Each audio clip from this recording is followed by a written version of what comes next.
What's up, everybody? Welcome to Talkin Cinema with Mike. During this podcast, I talk about the magic of film with a special guest, and we break down what we particularly enjoyed about the movie. We go from acting and writing to cinematography and film editing. My dear friend Ann Morrison returns this week, and we continue our conversation of the film Don't Look Up.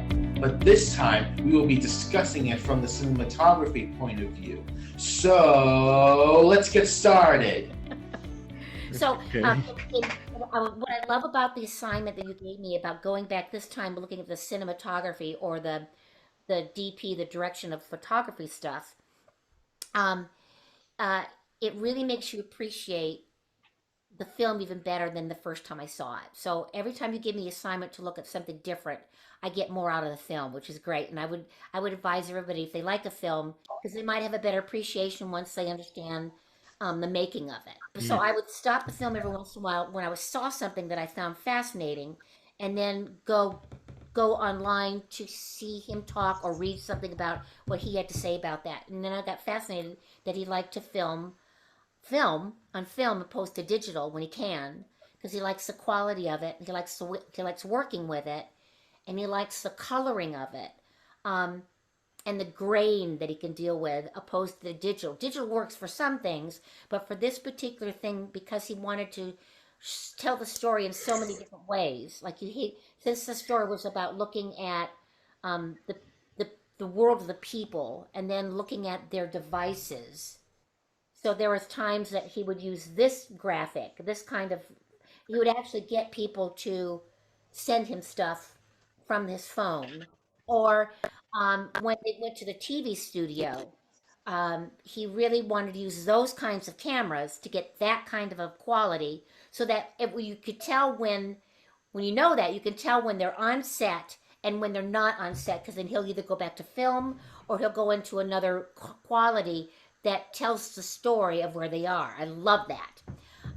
And so when he went to the TV station, the TV studio, the colors were very exaggerated. And he also did that deliberately, which I thought was fascinating.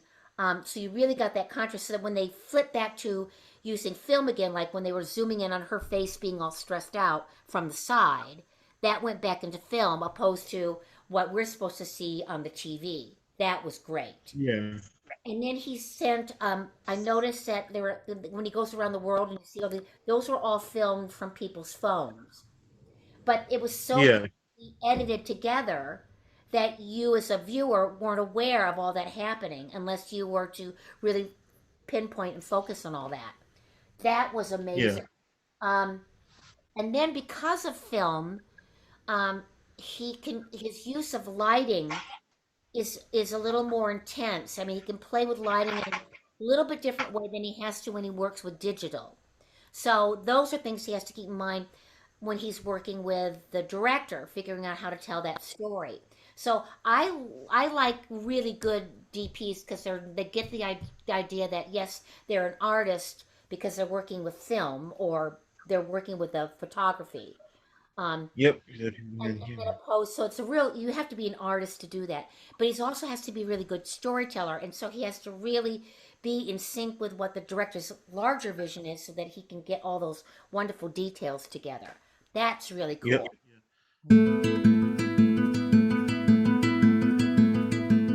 Talking Cinema with Mike, brought to you by Nike Shoes. Hey guys, a comet is heading towards our planet, and we gotta run as fast as we can to avoid getting hit by it. Avoid that tragedy by wearing Nike shoes. That's right, Nike shoes. They'll protect you at all costs with their special swiftness. After all, Nike was the Greek goddess of victory, so you'll be a winner by wearing them. Nike shoes, here to protect you from natural disasters. Like when he was with Peter, the Bash uh, mogul high guy, and the first time we meet him, it's on film. But because of that, I love his use of dramatic lighting. Because he wanted to give that effect of the dramas that they have when they have those presentations. He really manipulated Yeah. it. Of course, then in the back screen is filmed just like you would if you were in that play, so it would be that kind of digital quality. So great use. And then because of the film, and I guess they do it on digital too, but I was really paying attention how he was really uh, making the audience know exactly where they're supposed to focus at every moment. He was controlling where you were going. So he will have the main character in focus and everybody is out of focus. And then he will drop them out of focus and make the people in the background focus because he wants you to pay attention to their reaction. And I noticed when Yeah. I noticed how often he was using that, and it's so subtle that you're not being aware that that's what he's doing, but he's helping you all along the way of where you need to go in the storytelling. I love that. He Yeah. also used a lot of different kinds of camera setups, but they also filmed this during COVID, so that was a big problem right there. Everybody had to be in certain Yep. bubbles, and then when he had their extras, the extras had to be in bubbles, so they had to use different groups of extras for different things. So sometimes, if I would love to go back and watch the film again, just to watch the extras, because the extras sometimes were used in different scenes because they couldn't use a lot of extras because of COVID. They had to keep everybody that was in the bubble. So there might be someone in, a background scene in uh, the Washington Post, um, but then you'll see them again in the TV station. Of course, you don't know that because they're in a different costume and they're placed differently. But they had to do that, and that's something they had to be very conscious of. So there's a part of me wants to go back this week and watch only the outside people, only not the main characters, but just everybody around. No. It'd be a lot of fun. Um, I also loved. I'm not letting you asking me any questions. I'm just going. Let me shut up and let you ask me questions. I'm great for interviewers because I just Um, love talking. like, do you really felt like the cinematography really captured the moment of every scene in the film? I think so. I really do. I think he was brilliant with that. Now, of course, the real star of all that is the editor. I mean, that is a Right. magnificent job. You can make a film really bad by how badly it's edited. And so he had to be aware, knowing that this is going to be the director's vision, was to be able to do lots of little cuts because that's his quality that he likes. He likes to go from, and we saw that even I went back and I had to go see Big Short again. I know I'd seen it a while back, but to see it again after we had our conversation, to see that yeah, he does have a style, um, and I really appreciated Of that, editing, yeah. you know, and how he likes things to be set up, or that storytelling where all of a sudden you could tell when he goes from a wide version of normal filming opposed to where he wants to get really close because he's got. That's the other thing that this Linus said that he likes, focusing on when he wants to get the real drama, the emotional part. He will go zoom right in on that person's face. And I Yeah, saw that's what they did with the Big Short. Like during the Big Short, when like the film was about like the housing market crash, and Adam McKay he took a bunch of clips together to have them edited, and they were basically showing like how the economy was like first like suddenly like being really well, and then they showed it like how it was collapsing at the time. right. Exactly. So he's always making you aware of where we are all the time. You know, the superficial world and the world that really. It's a wonderful satire. They're both great satires, but this is a great satire because Did it's. you also see Vice? I haven't seen Vice yet. I have to go back and see if I can find Vice. I haven't seen Vice yet. At least I don't think I have. What's the premise of Vice again? It's about Dick Cheney, and he was played by Christian Bale. No, I did miss that. I will have to go look for that next. Okay. All right. That'll be the next thing I have to see. Maybe that's my next homework assignment. I don't know. And I don't. Hopefully, it's so I can stream it. That's the other issue. Um, but yeah. So I thought to answer your question, yeah, I thought he was brilliant at using the cinematography to really tell the story from moment to moment to moment, and being very aware that he was going to also be dealing with an editor. So he had to give lots of interesting shots, I guess he also had different cameras going on at different points because he wanted to make sure if an actor was doing an improv thing, he wanted to make sure they could use that, the editor could use it if he needed it.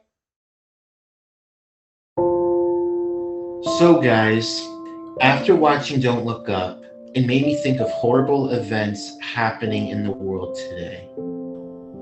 One of those horrible events has been the ongoing struggle for the people of the Ukraine. There have been people suffering and dying and lacking food, shelter, and medical care. This film reminded me of the Ukraine because of the suffering the people there have endured. In the film, the world was starting to suffer because of an incoming comet heading towards our dear planet Earth. Disasters like this can really make people feel scared and think that the world is going to end.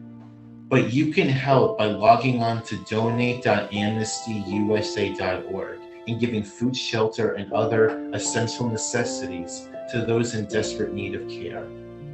Every little bit helps. Thank you. Let's talk about the dinner table. What did you make of the dinner table scene? I love the dinner table, but what I really was I noticed it when I first watched it. But because I had to watch the cinematography, that was my assignment. I really appreciated where all of a sudden they're talking and then it goes into like a photograph of the person.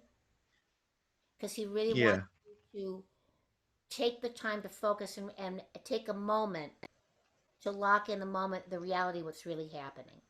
It gives that to the audience. Yeah. That was really cool. And then that wonderful device of freezing on, oh gosh, I forgot the name of the character. The African American man who plays Ted. That's Ted. He's drinking or he's eating the cake and it freezes on him, and then we start to watch everything collapse behind him as it's approaching him. Same with her too. She's now frozen in a photograph, but we're slowly seeing the walls crumbling and everything start to approach, which is really kind of cool. That's a great device. It really punctuated emotionally what was going on there. Well, guys, that's all the time we have for today. Tune in next week where we talk to Huck Walton from Accidental Jacket Entertainment, where we discuss how the aspects of sound contribute to filmmaking. Don't forget to like and subscribe. Have a good day. Bye.